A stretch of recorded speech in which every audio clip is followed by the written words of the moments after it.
Bryn Renner, former North Carolina quarterback and NFL quarterback, joins me, Brian Murphy with WRAL, here to talk football, the weekend that passed, maybe what's ahead for North Carolina, some of the other teams in the ACC. And Bryn, thank you so much for joining us. Uh, Not a great day if you're a Tar Heel like you are. This was billed, and I talked about it a lot as kind of a yardstick game. Mhm. How much progress has North Carolina made from the opener against TCU and after Saturday's game against Central Florida? Fair to question if they made much progress at all. Yeah, I think there's major concerns. I think, you see, going on the road and playing a decent UCF team that was pretty comparable with the amount of transfers, and it was, it wasn't close for most of the game. And it's unfortunate you're still seeing the same mistakes. And I think you got to look a real picture offensively of what we're doing, how we're doing it. And obviously Gio's health is a concern. We hopefully he can come back healthy, but there might need to be some decisions that made on who takes the snaps going forward for the remainder of the season, or you play both quarterbacks and kind of figure out this year of who the guy is going to be, or you kind of go to the Bryce Baker, Torrey Newkirk type situation. So there's a lot of things, and thankfully there's a bye week this week to kind of figure it out, but not a good showing on the road, and really kind of some concerns, especially offensively. I thought that defensively, you can say they kind of kept us in it for a little bit, but when you can't score and convert, third downs especially, and produce points, especially in the red zone, and you throw interceptions and really kind of turn the ball over, it's not going to be a good situation to try to get a win. We're 4 games into the season, and you're mentioning Torrey Newkirk. This is not the way that I think most Carolina fans thought this season, Yeah. the first under Bill Belichick, was going to go. I mean, there's going to be a lot of focus on the quarterback position. Obviously, Max Johnson came in late in the game, once again, seemed to be able to move the offense. As a guy who's been there, you've Mhm. played. I mean, how much do you risk alienating the team if you keep putting Gio out there? Or obviously, it's got to be a coaching decision, but it seems like, can we try somebody else at this point? Yeah, I think that's got to be a question definitely being brought up. I think you see the production at least Max has had to score, to put points on the board. 19 play drive and scored in the third quarter. And I understand everyone looks at time score and who they're playing and who's in. But essentially, as a player, you have to have confidence who that guy is going to be pulling the trigger. So, we've done this a lot of times with bye weeks, especially. It's a good chance, you don't play Clemson for 12 days. Can you get Gio healthy? Is he available to go? If not, who's the guy that's going to be, taking the snaps? I think that's the number one question. Gio's had 24 complete drives versus FBS opponents, and 16 of them ended in three and outs or a turnover. And that's something that has to be assessed. And I think if he's not healthy to go, you got to try to look at Max and see if he can put some points on the board. Also, Brian, I think it's a good time to scale back on what we're doing offensively. It might be too much. And what have we done well? And I think coaches, myself being a former coach, you always look at your self scout. Okay, what running plays are effective? What pass plays have been effective? And then can we? What do the kids like to do well? Like if I was just putting the quarterbacks in the room, I would say, hey, look, what plays do you like? What plays do you feel like we can find completions and move the football, especially stretching the ball vertically? Like I think we're averaging 6.8 yards per completion. And I think that's just something that has to improve with the vertical passing game.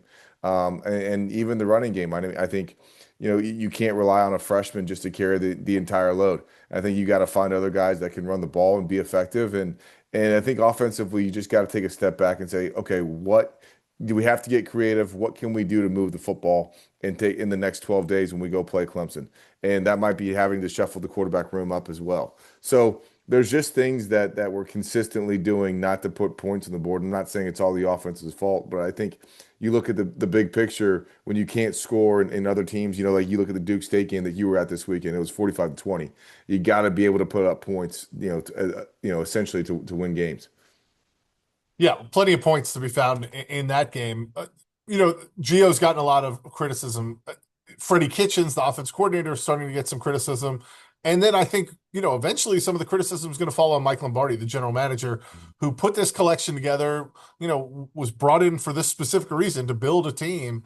And when you look across the field, and again, I'm not a scout, but I've talked to several of them. What kind of prospects are on this team? What kind of high caliber, all ACC caliber players are on this team? say what you will about the Mac Brown era, there were lots of players, high skilled players, guys who are in the NFL now, guys who were all ACC caliber. I just don't see it now. You can make a lot of excuses for how you had to put this team together, but these guys are being highly paid to do exactly this. And when you look across the board, is there enough talent on that offense for them to compete, whether it's Geo, whether it's Max, and then whatever scheme you're running? Yeah, I think 4 weeks in, the answer would probably be no. And I think that's a reality of what the product has been on the field. I never want to give up on quarterbacks because people could have given up on me. That's just the player in me. I never want to give up on a kid and seeing how his career is going to turn around. But I think definitely there's some question marks that have to be answered. And I think that's the rest of the season for honestly by the players as well. I think you mentioned Mike, and I think it's tough to be in a situation where you come in December and try to build a roster in 6 months. But they got enough guys, and there's enough guys on the team to be successful. And other teams are doing it with lesser talent, and you're seeing them win games. So it's got to be a combination of the coaching, the player personnel evaluation, along with the players actually executing. And I think one thing I want to mention is we have to find a leader amongst those 70 new transfers. And it's tough when you bring transfers in that haven't developed a type of cohesion to be a leader and hold guys accountable for not making plays or busting a coverage or not being able to move the ball down the field. I remember there was times where I felt like I wasn't ready to go make enough plays for us to win and had to rely on our defense when Coach Withers was here. And it was, I think we only scored like 14 points against Louisville, and I would jog off the field and it'd be three and out punt, three and out punt, or I would throw a pick. And there was pressure from the defense to be like, hey, do your job. Hey, we need to score points here. Like, you're not getting it done. So I think that accountability factor and a sense of personal pride from the players has to kind of coexist. And I just not seeing it on the sidelines. And that just comes from a guys that, you know, when you come from the transfer portal, I hate to say this, but there's a reason why you're in there. Either your coach left and they didn't want you to stay or play, and there's a lot of attributing factors, and that's what kind of takes a little bit to gel. And it looks good on paper, but when you got to play 12 games, you got to find guys that can make plays. And right now, I just don't think we have enough guys that can make plays. We're dropping passes, we're kind of running the wrong routes, and guys are running, wide open and touchdowns, and there's just different things that are causing us to lose games. But I think it starts with all three of those from coaches, player personnel, and the players have to get in a room and say, hey, at the end of the day, it falls on us. And we're not making plays and take accountability for it and try to go forward and compete. And I think that's what the fan base is kind of looking for right now. When you talked about the defense, and obviously they got, like the TCU game, hung out to dry a lot, right? They're having to go on the Hmm. field constantly after, turnovers, things like that. There was that busted coverage late in the first half that kind of blew the game open. A lot of penalties on that drive. What are you seeing out of the defense? I mean, we've talked a lot about the offense, but it doesn't seem like the defense is necessarily a dominant unit either. Yeah, I actually have been pleasantly surprised with the defense considering, and I say that considering they're on the field for a ton of time. I mean, I think UCF had 33 minutes of possession, a couple long drives that got extended because of plays. The score before half was pass interference and then personal fouls, and so they kind of doing it against themselves. But I know from experience when you don't have confidence in your offense to go score, it puts pressure on the defense. So it's all the complementary football, the situational football. But I will say this: I think they've improved over the last 4 weeks, but I think you're still seeing signs of a little bit of fatigue for being out there a lot. And they're still holding teams to field goals in the red zone. I think the red zone defense is pretty sound. But the one bust for the touchdown before half, when I don't even think UCF was trying to go get a touchdown. I think they were trying to kick a field goal and just get into halftime. So there's little things like that are kind of breaking down, and that's why I mentioned there's got to be some leaders up there and say, hey, look, we're kind of through 4 weeks, we're having these consistent problems. And we have to step up in these areas and kind of have a sense of personal pride and see who we want to be defensively. I think we're tackling a little bit better. We're playing a more intense physical style, and maybe defensively you got to blitz more. Maybe you got to throw a couple different packages in and get and rotate players and kind of get some fresh legs in there. But I think as a whole, I'm more concerned with the offense and not producing points. But I think defensively you're going to have to figure it out because you got to play a good Clemson team that's got a little bit of a fire under their belly in about 12 days. we'll wrap up the Carolina discussion with this. You've been around a lot of teams. You've been around a lot of coaches. You've coached yourself. Certainly, Bill Belichick, greatest coach of all time. How do you right a ship in the middle of a season? You're 2-2, not where you wanted to be. UNC still plays its full complement of ACC games. But when things are negative, and certainly there's going to be a lot of negativity around the program in the next 10 days, 12 days before they play Clemson. How do you make sure it doesn't spiral if you're a coach, if you're one of the leaders that you talked about it, or if you're someone like Bill Belichick? Yeah, I think it's really good that you have a guy that's experienced doing it, and that he's had this, situation before, and probably New England and other places. But I think one thing as a coach, you can't panic. Once you show panic, the entire locker room, the entire building feels it. So, if it was me, I would be like, okay, look, we have a great opportunity here, fellas, and keep it singularly focused. Hey, look, we have to get better in these areas. And really kind of that's when the coaches and players have to get on the same page and row in the same boat. And I think there can be a time where you take this week off, you reassess the 4 games, and you say, guys, look, we need leaders. You pick a quarterback and you say, we're going full speed. You make decisions on personnel, and you say, look, you got to step up and make plays and have these guys, have the players have a sense of personal pride.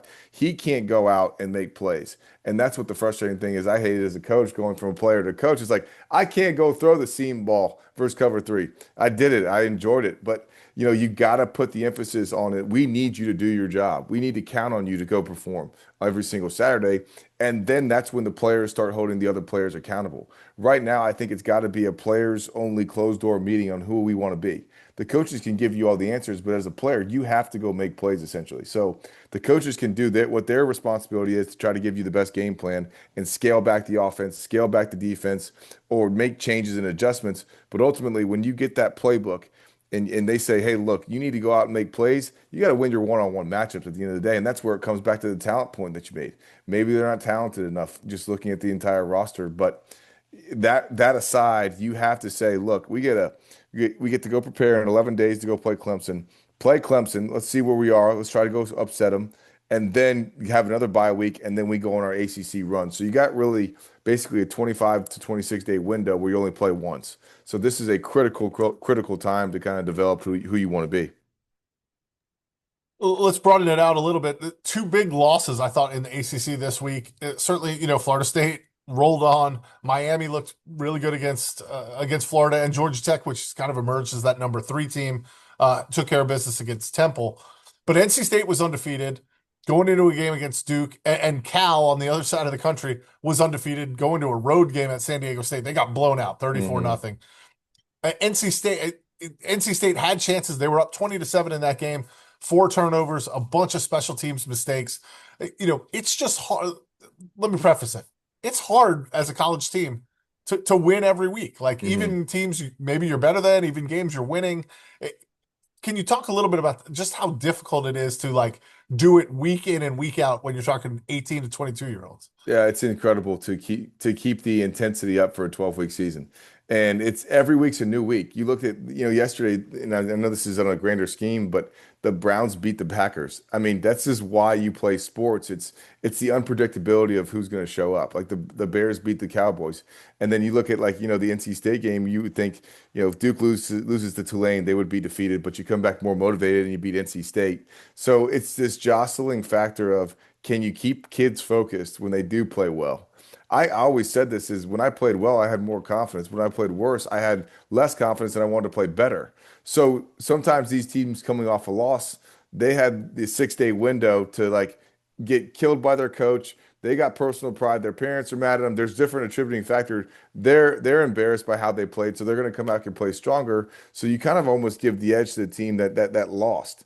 And so week in and week out in college football is probably that's why it's the most fun and everyone enjoys it because you never know who's going to show up. Like we would have never thought San Diego State would have beat Cal and even NC State would have had these turnovers that cost them the game because they were playing pretty well and it was going back and forth and then the turnovers and the mistakes just cost them. But that's the one thing about the ACC is it's probably the biggest conference where week in and week out you don't know who's going to win.